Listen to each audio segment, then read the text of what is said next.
In this session, we're going to be looking at improving students' literacy skills in science. We're firstly going to consider why literacy is important in science, and then some suggestive strategies which have been tried and tested and could be implemented in your own schools. So science is a very word-rich subject, and studies have shown that the better, the larger, the more diverse a student's vocabulary, the better their literacy, and therefore the better their progress in science. Poor literacy can affect how well people are able to understand scientific vocabulary and prepare their scientific reports. And therefore, this suggests that strategies that develop a pupil's reading comprehension, increases their scientific vocabulary, can have a positive impact on their achievement in science. However, studies also show that children from lower income families already have a larger word gap and are consequently more disadvantaged in science. Now, there are different estimates of the number of words in a topic, a lesson, a year in a science curriculum. But if you speak to your MFL department, it might surprise you that some of our topics have a similar, if not more, new words than themselves. And what's different about science is the new words that we're expecting them to use, they are completely new to them. They don't have an understanding. They're expected to grasp that understanding, be able to link it to the science, be able to use it in explanations. Whereas the words that are using in languages are new in that language, but the students already have an understanding of what those words mean, can use them in sentences and everyday conversations. So the EEF report into improving secondary science education in 2021, recommendation number 6 was about developing scientific vocabulary and supporting pupils to read and write about science. Now, you don't have to look far from, say, an examiner's report to hear it said that students have misunderstood the question, students haven't understood the command words, students haven't used words correctly in their text. And therefore, there is such an importance in teaching those skills within science. The EEF report into improving literacy in secondary schools made this point of disciplinary literacy, this approach to improve literacy across the curriculum, recognising that literacy skills are both general and subject specific, and some of the nuances and ways that we use language in science are different to the way they're used in English, geography, history. And key to our work at Q3 has been recognising that literacy is not just the job of the English department. Just like students don't transfer their math skills perfectly to their science lesson, how can we expect students to transfer their literacy skills from English directly to their science lesson when we're expecting them to use it in a different way? More on this later. The challenges within secondary science language. So as already mentioned, there's a huge number of words that students need to learn. But also, if we consider, say, the word cracking. So I guess in everyday language, it describes something being broken apart. But then there's that colloquial use of language where cracking might mean something being great. That's a cracking joke. But in chemistry, it represents that very specific process of breaking down hydrocarbons into smaller, more useful molecules. Tissue, again, another one. In everyday language, something you might use to wipe your nose. But in biology, it's that a group of cells working together for that common function. And as well as students knowing that, we want them to know that there are different examples of tissues, that they have different roles, that they work together to form different organs. Different organs have different roles. So there's that whole complexity all on that one word. Then weight and mass, there's that complex interaction between those two words. Weight, in its incorrect use in everyday language, means the tier 3 word mass. But then that has its own tier 3 meaning in science. And they're kind of very interlinked, but very misused. So communication in science relies on this vast technical language of science-specific words, scientific interpretations of everyday terms, and then this number of complex logical connectors which are used to link the ideas. And every student arriving at our lessons is going to have this different existing vocabulary, this different existing experience. So consider, what words do your students struggle with? How many with experience do we begin to anticipate they're going to struggle with? We plan for that as part of a misconception. We approach those words differently. Are these on our medium-term plans? Are they on our schemes for work? Do these less experienced staff have this knowledge as well? Is there a way we could get this knowledge to those members of staff quicker so we can avoid these misconceptions that students might have? So we must explicitly teach the tier 2, the tier 3 words, expect students to demonstrate understanding of them. But students need to see these words in writing, hear them being pronounced, view them, explore multiple examples of the meaning, so they are sure on the relevant definitions in science. And then we need that regulative, cumulative testing and quizzing to offer a way of revisiting it and, actually embedding it in those students' minds. So therefore, in summary, if we're going to improve scientific literacy, we need to build students' schema of it. We need to link these words to others, to categorise them. They need to be expected to use them regularly.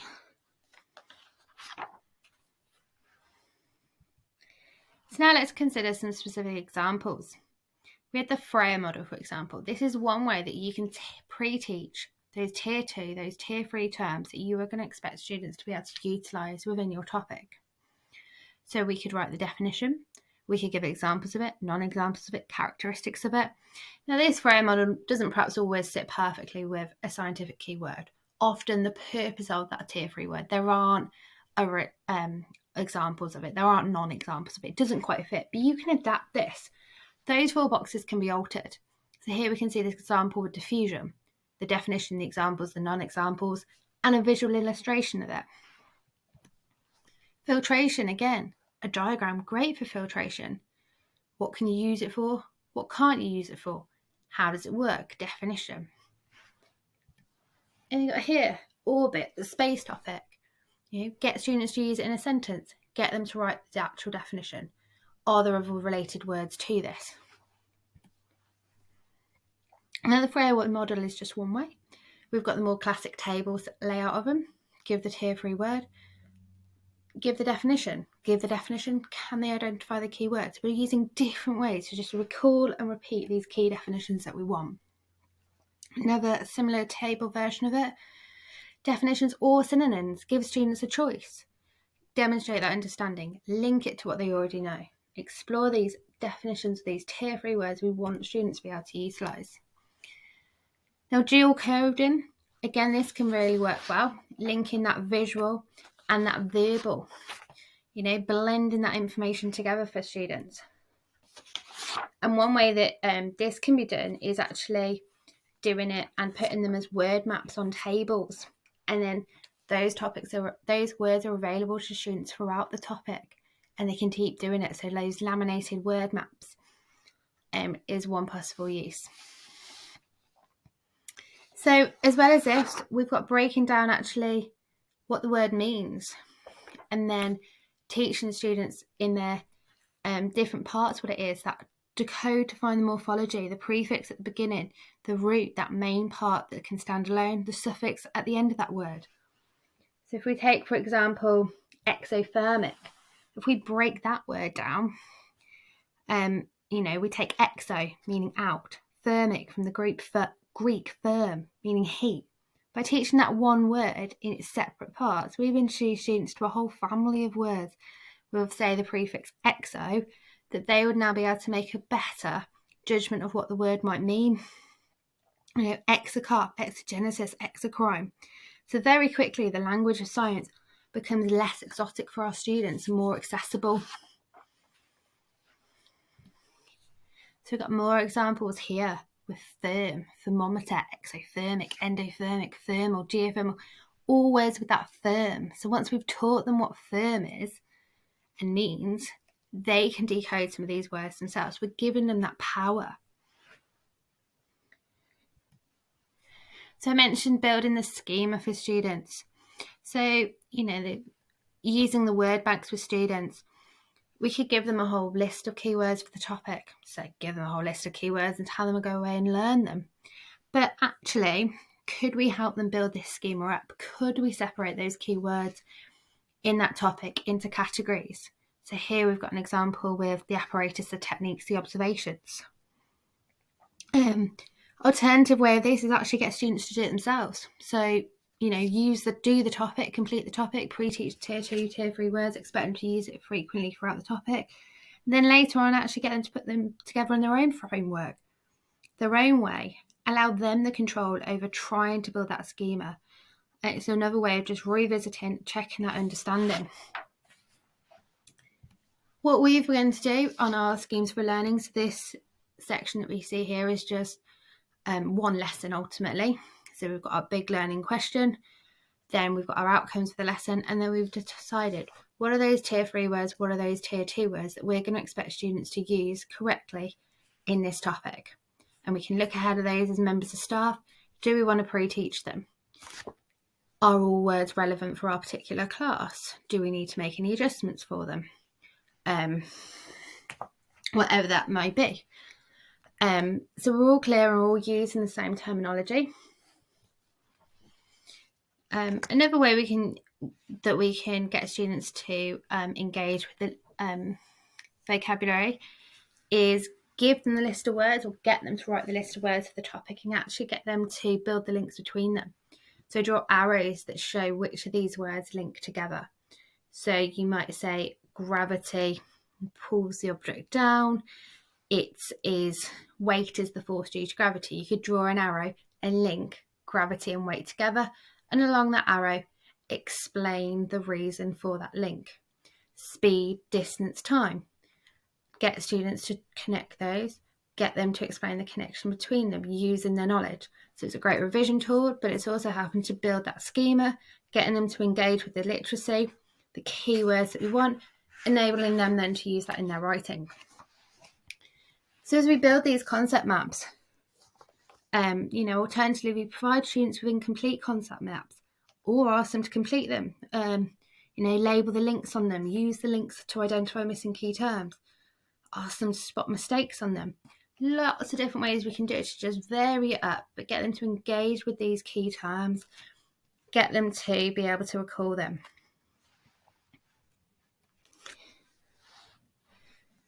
And here we can see an example where the concept map has been built with the reasons for these connections being explicitly written on. So students who could produce this, we know would understand the links between the different states and how that relates to water. Quite telling can be if you ask students at the start, the end, the middle, to write down the words that they associate with a particular topic. And actually seeing how they organise their thoughts in that paper can be quite telling for you as a member of staff and a teacher. You can see here just these slight variations of how these words have been linked together. And what does that tell you of that student's current process in understanding these key terms? A game I play with my students is 40 words to 1. So they list 40 tier 3 words relating to the topic. After they list it, they pass it to the next person.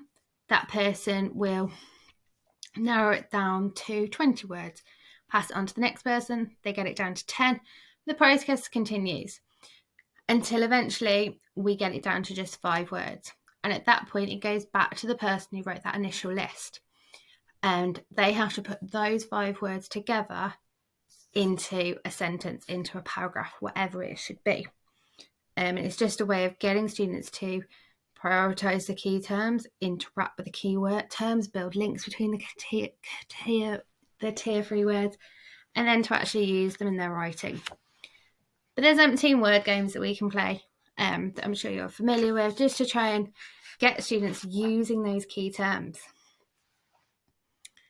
One I use with year 13 when it comes to writing their biology essays is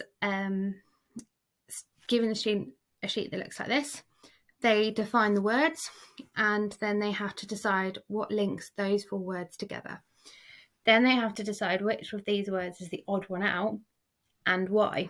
And you get umpteen different answers from students. It really gets them to think.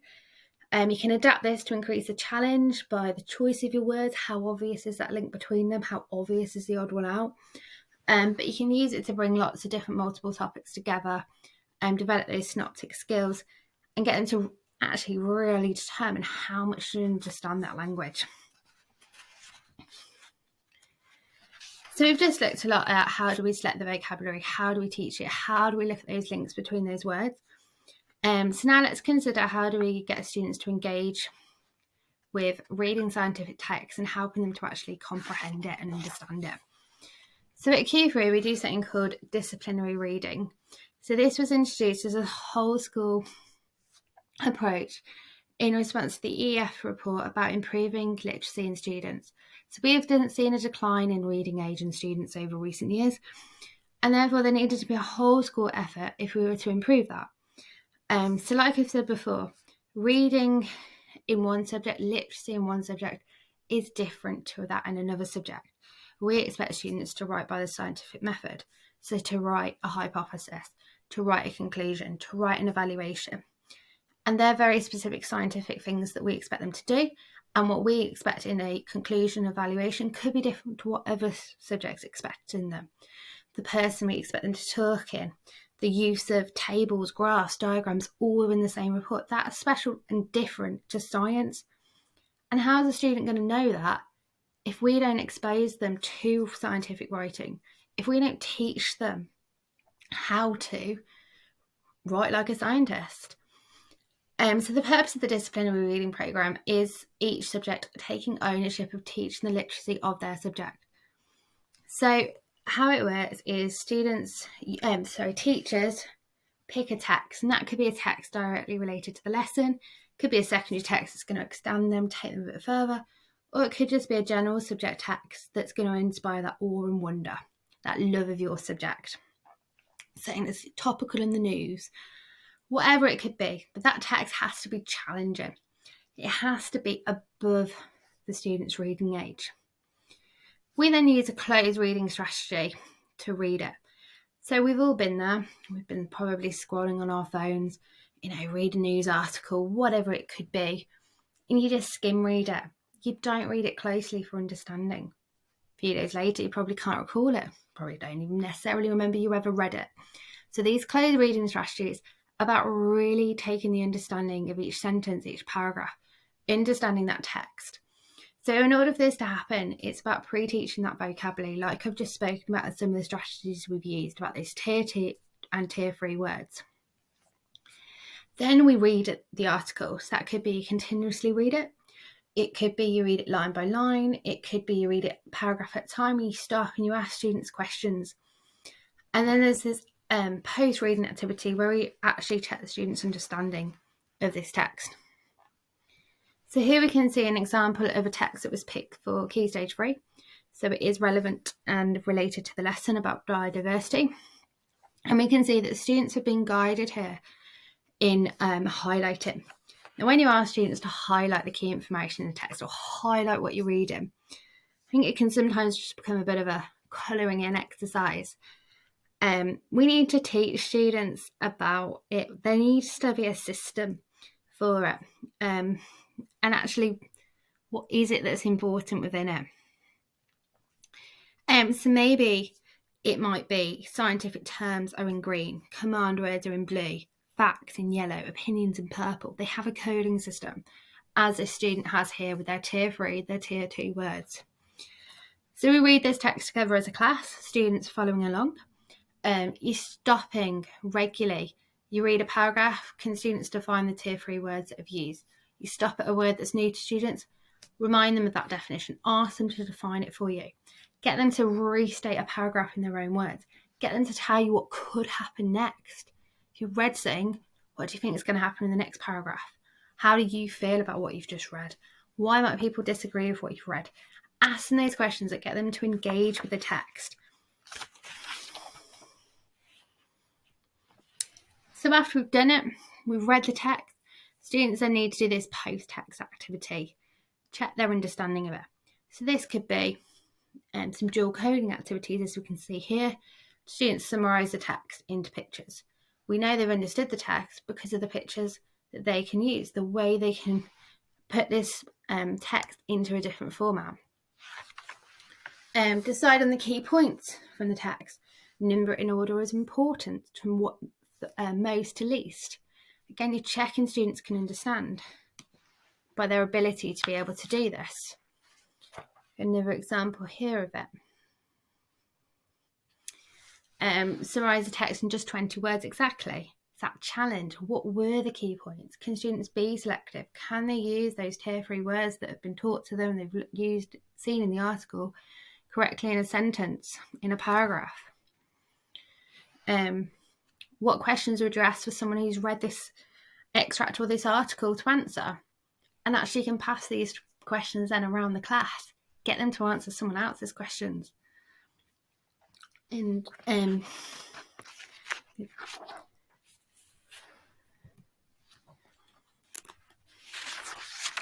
we've got our closed activity, so that fill in the gaps activity. Make it more challenging, include a word list, which might support, but also, is the grammatical form of that word correct?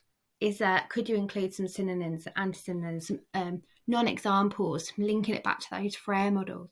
Are students able to correctly select the tier 3 word, the tier 2 word from the word list that you've provided? Therefore, have they got that proper understanding of it? In this slide here, just gives you loads of different examples of what you could do depending on the text, and then that directly related activity to it that could just check that understanding. And then exposing students to more and more scientific texts, pre-teaching them that tier 3 word, exposing them to those tier 3 and tier 2 words in scientific texts. Naturally, that's going to improve their writing because they're going to have that greater vocab to use. They're going to have seen and have modelled to them what great scientific writing looks like in the articles that they're writing. Therefore, it's going to be easier for them to replicate that for us. And this desk map here that was part of the Activate work, again, it's good, displayed in the classroom. It gives students those ideas of the kind of stuff they could be using, that prefixes and suffixes we were talking about, connectors they might use, what is found within a scientific report. So it's just that support system in place for them as they begin to build up their ability to do this independently. So we've explored now recommendation number 6 of the improving secondary science education. Some different ways that we can do this. Considering that selection of the vocabulary that we choose to teach, focusing on those most tricky words, focusing on then us as classroom teachers, middle leaders, mentors. How are we going to make sure that people new to the career, people non-specialists within our science areas, that they equally feel is important in making sure that this tier 3 terminology is understood. Building the links between words and their different parts, helping them therefore empower students that even without us, they read articles, they can decode what certain words that are different to them mean. That's going to empower them in the exam and those application questions, those comprehension questions. They're not going to be thrown by those words because they've got the skills to break those words down and work out what the meaning could be.